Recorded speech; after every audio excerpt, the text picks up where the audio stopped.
जय मसीह की यह सजीव वाहिनी है। आपकी दैनिक प्रेरणा में आपका स्वागत है।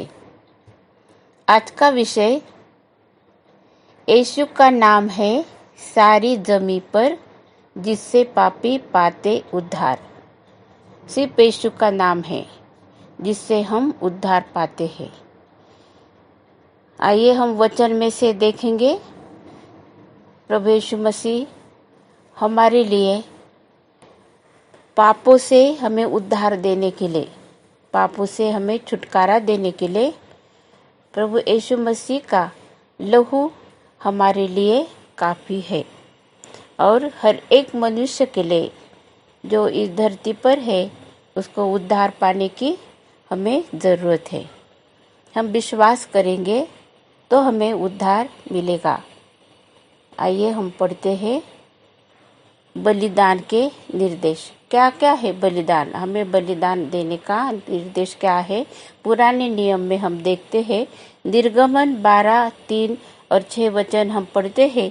इज़राइल की सारी मंडली से इस प्रकार कहो, इसी महीने के 10वें दिन को तुम अपने अपने पितरों के घराने के अनुसार घराने पीछे एक मेमना ले रखो।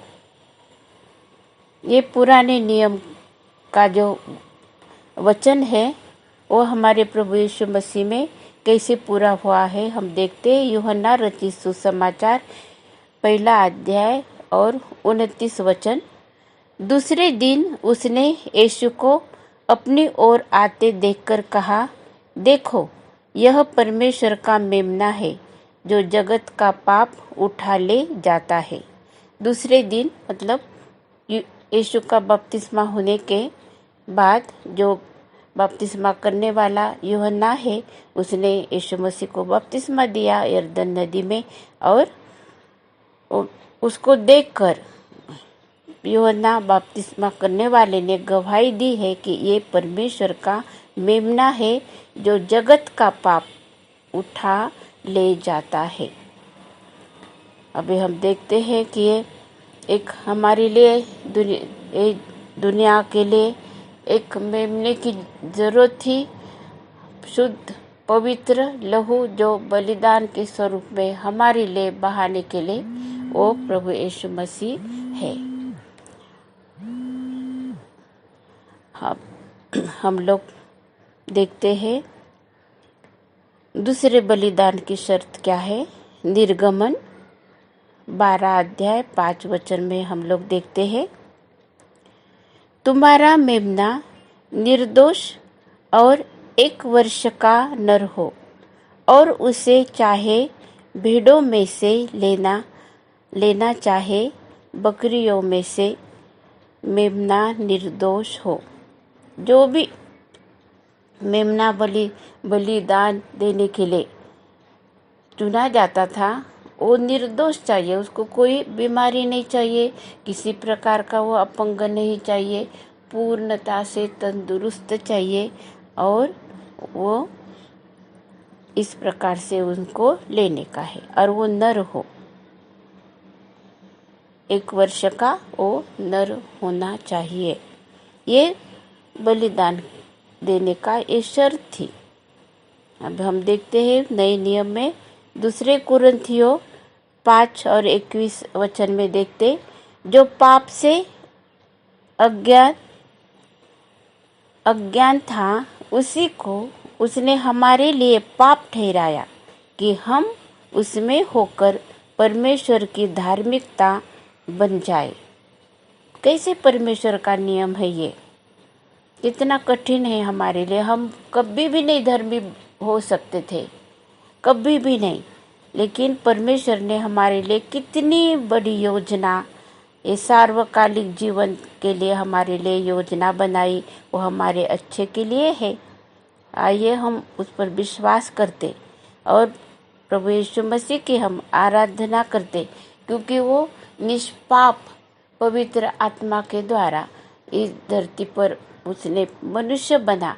निष्पाप था वो, कभी भी उसने पाप नहीं करा, कभी भी पाप करा ही नहीं प्रभु यीशु मसीह ने। इसीलिए वो हमारे लिए वो बलिदान बलिदान उसका ग्रहण योग्य हुआ है परमेश्वर के सामने।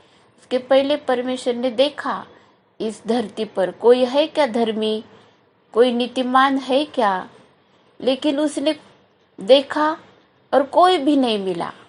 रोमियो 3:23 में हम लोग पढ़ते कि सब ने पाप करा है, सब ने, और वो परमेश्वर की महिमा को कम, वो उसकी महिमा हम लोगों से नहीं हो पाती है जैसी चाहिए वैसी।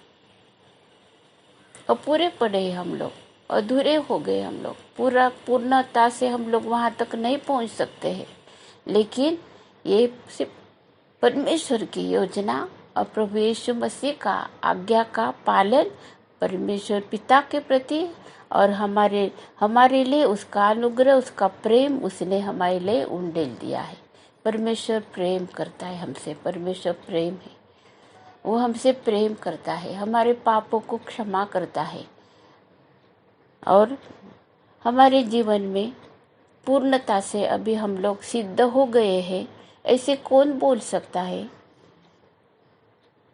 परमेश्वर को धन्यवाद हो। अगर कोई है वैसे बोल सकते हैं तो उनके लिए प्रभु को मैं बहुत धन्यवाद देती हूँ कि वो सिद्ध हो गए हैं और अपने आप को परमेश्वर की इच्छा के अनुसार परमेश्वर ने उनको दान वरदान दिए और परमेश्वर उनके जीवन के द्वारा चमत्कार करता है, उसकी महिमा होती है और उनके जीवन के द्वारा बहुत से आत्माएं बच जाती है। और वैसे ही होना चाहिए, क्योंकि हमारे लिए परमेश्वर ने एक जगह बना के रखी है, वहाँ पर हम लोगों को जाना है और दूसरों को भी लेके जाना है। ये हमारा उद्देश्य है। हम देखते हैं बलिदान का कारण देखते हैं हम लोग। ये तीसरा पॉइंट देख रहे हैं हम लोग। निर्गमन 12 और 12 में लिखा है, क्योंकि उस रात को मैं मिस्र देश के बीच में होकर जाऊंगा और मिस्र देश के क्या मनुष्य क्या पशु सब के पहिलौठे को मारूंगा और मिस्र के सारे देवताओं को भी मैं दंड दूंगा, मैं यहोवा हूँ। ये एक कारण है परमेश्वर का बलिदान करने के लिए, क्योंकि परमेश्वर हमें हमारा न्याय करने वाला है और उसने जो अपने को प्रकट करने का जो मार्ग है वो उसने यहाँ पर प्रकट करा है। मिस्र के जो लोग हैं वो लोगों को बीच में, और जो जिन लोगों को नियम दिया है कि अपने घर में परमेश्वर के जो उसका जो दंड है, उसकी जो विधि है, उसका जो नियम है, उसके अनुसार परमेश्वर करता है। उसके योजना वो मनुष्य के ऊपर प्रकट करता है। जैसे उसने कहा है, जैसे उसने बताया है, वैसे ही हमको करना है। हम लोग देखते इब्रानियों की पत्री 9 और 27 में हमारे लिए वचन है, और जैसे मनुष्यों के लिए एक बार मरना और उसके बाद न्याय का होना नियुक्त है। परमेश्वर न्यायी है। हमें इस धरती पर जब तक हम लोग जीवित हैं, हमें जन्म दिया परमेश्वर ने, उसकी कृपा हुई और हम इस धरती पर आए हैं, जीवित है हम। अभी हम इस समय प्रभु यीशु मसीह को हमको ग्रहण करना है, हमारे पापों की क्षमा हमको मांगना है। और क्योंकि ये जो हमारा जीवन है ये खत्म होएगा।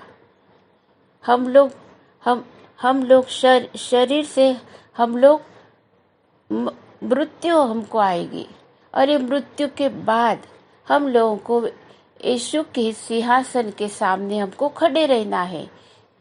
हमारा न्याय होने वाला है, और जो कुछ हमने शरीर में करा उसका हमको न्याय होएगा हमारा यीशु के सिंहासन के सामने, क्योंकि वो न्यायी परमेश्वर है। उसने सब कुछ अपने पिता के इच्छा के अनुसार मनुष्य के लिए करा है। बहुत बड़ा, बहुत बड़ा बलिदान, सर्वश्रेष्ठ बलिदान, अति बहुमूल्य लहू, उसका पवित्र लहू, निष्कलंक लहू, मेमने का लहू हमारे लिए दिया है।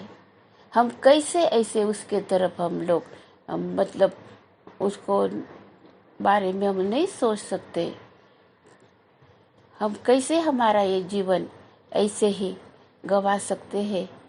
हमें आज परमेश्वर के सामने आकर बहुत उसके आराधना करके, उसकी स्तुति करके, हमारे पापों की क्षमा मांगना है, पश्चाताप करके हम लोगों को धन्यवाद देना है कि प्रभु तूने हमारे लिए इतना बड़ा बलिदान हमारे लिए तूने करा है। अभी हम लोग देखते बलिदान का अनुप्रयोग। निर्गमन 12 और 3 में हम लोग पढ़ते हैं, इज़राइल की सारी मंडली से इस प्रकार कहो, इसी महीने के 10वें दिन को तुम अपने अपने पितरों के घराने के अनुसार घराने पीछे एक एक मेमना ले रखो। ये नियम क्या करने का है? हर एक व्यक्ति के लिए, उसमें हर एक व्यक्ति का वहाँ पर सहभाग रहेगा।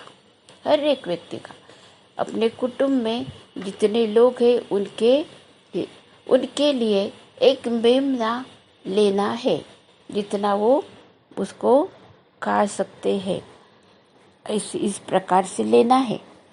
ये बर्नार्ड सन के बारे में है, लेकिन हम लोग देख रहे हैं यूहन्ना 3:3 में यीशु ने उसको उत्तर दिया, मैं तुझसे सच सच कहता हूँ, यदि कोई नए सिरे से न जन्मे तो परमेश्वर का राज्य देख नहीं सकता। यहाँ पर एक नियम है, और नियम के अनुसार ही हम लोगों को स्वर्ग के राज्य में प्रवेश है।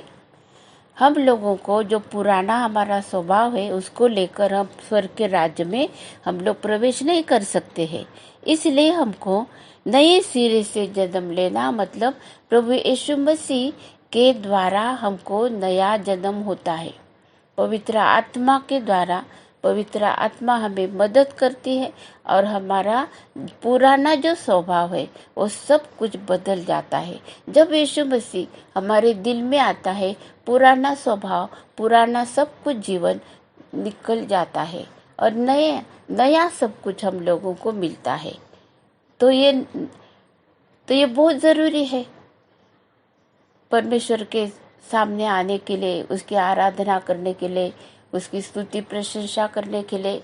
ये ज़रूरी है कि हमारा पुराना जो स्वभाव है वो हमारा पूरा धुल चुका है, निकल गया है। अब हम देखते हैं ये बलिदान का परिणाम क्या है। क्या हुआ है बलिदान का परिणाम? निर्गमन 12:23 में हम लोग पढ़ते हैं, क्योंकि यहोवा देश के बीच होकर मिस्रियों को मारता जाएगा, इसलिए जहाँ जहाँ वह चौखट के सिरे और दोनों अलंगों पर उस लहू को देखेगा, वहाँ वहाँ उस द्वार को छोड़ जाएगा और नाश करने वाले को तुम्हारे घरों में मारने के लिए न जाने देगा। ये उसका परिणाम होगा। जैसे हम परमेश्वर ने जैसे बताया वैसे हम करते हैं तो उसका परिणाम हमें परमेश्वर की ओर से छुटकारा मिलता है। देखते हम लोग 2 कुरिन्थियों 5 और 17 में लिखा है, इसलिए यदि कोई मसीह में है तो वह नई सृष्टि है, पुरानी बातें बीत गई है, देखो सब बातें नई हो गई है। जैसे यहाँ पर देखते हैं हम लोग कि हम उनके दरवाजे पर मेमने का लहू उन लोगों ने लगाया और वो परमेश्वर ने बताया मैं देखूंगा और कुछ भी हानि नहीं होगी, आपको कुछ भी नहीं होने वाला है। और जो नाश करने वाले हैं दूत उनको भी मैं आज्ञा दूंगा कि तुम्हारा नाश न हो। वैसे हमारे हृदय पर हम परमेश्वर का मंदिर है, हमारा शरीर है परमेश्वर का मंदिर है। हमारा घर, हमारा जो शरीर है वो घर है परमेश्वर का, और वो हमारे हृदय के चौखट पर हमको प्रभु यीशु मसीह का लहू लगाने का है। हमें पश्चाताप करना है, हमें यीशु मसीह के लहू के द्वारा हमें छुटकारा है, इसलिए हम छूट जाएंगे, हमारा नाश नहीं होगा, हमें नया जीवन प्राप्त होगा, नए जीवन में हम लोग प्रवेश करेंगे। और हम देखते हैं यूहन्ना 14:6 में लिखा है, यीशु ने कहा, मार्ग और सच्चाई और जीवन मैं ही हूँ, बिना मेरे द्वारा कोई पिता के पास नहीं पहुँच सकता। हमारे पापों के प्रायश्चित के लिए हमारा फसह का मेमना प्रभु यीशु है। उसका लहू हमारे हृदय के चौखट पर लगाना हमारे लिए बहुत जरूरी है, और उसके द्वारा हमें उद्धार है, पापों की क्षमा है, अनंत जीवन हमें मिलता है। आइए हम प्रभु यीशु मसीह को धन्यवाद दें। आज का दिन उसने हमें दिया है, उसकी स्तुति आराधना हम करें, उसको हम धन्य कहे। हम उसके पवित्र लहू के द्वारा हमें पापों की जो माफ़ी मिली है और अनंत जीवन हमारा है। हम प्रभु यीशु मसीह को हम धन्यवाद देते हैं। आइए हम प्रार्थना करते हैं। हालेलुया, स्तुति धन्यवाद हो प्रभु, हम तुझे धन्यवाद देते हैं। तूने हमारे लिए प्रभु जी जो स्वर्गीय योजना तूने बनाई, अपने पुत्र प्रभु यीशु मसीह को हमारे लिए भेजा, और जो हमारा रिश्ता तुझसे टूटा हुआ था, पिता से टूटा जो रिश्ता है, वो हमसे पिता से मिला दिया है, इसलिए हम धन्यवाद देते हैं। पवित्र लहू के लिए, पवित्रता का जीवन जीने के लिए तो हमें मदद करता है, तूने हमें बुलाया है प्रभु, इसलिए हम तुझे धन्यवाद देते हैं। आज का दिन और हम अपने आप को तेरे हाथों में हम लोग सौंप देते हैं। यीशु के नाम से प्रार्थना करी है, इसीलिए तू सुन और ग्रहण कर। यीशु की शांति आपके और मेरे हृदय में राज्य करे। आइए हम आशीर्वचन पढ़ते हैं। अब जो तुम्हें ठोकर खाने से बचा सकता है और अपनी महिमा की भरपूरी के सामने मगन और निर्दोष करके खड़ा कर सकता है, उस अद्वैत परमेश्वर हमारे उद्धारकर्ता की महिमा और गौरव और पराक्रम और अधिकार हमारे प्रभु यीशु मसीह के द्वारा जैसा सनातन काल से है, अब भी हो और युगान युग रहे। आमीन। अब प्रभु यीशु मसीह का अनुग्रह और परमेश्वर का प्रेम और पवित्र आत्मा की सहभागिता तुम सब के साथ और सब विश्व में विश्वासियों के साथ अब से लेकर अनंत काल तक होती रहे। आमीन।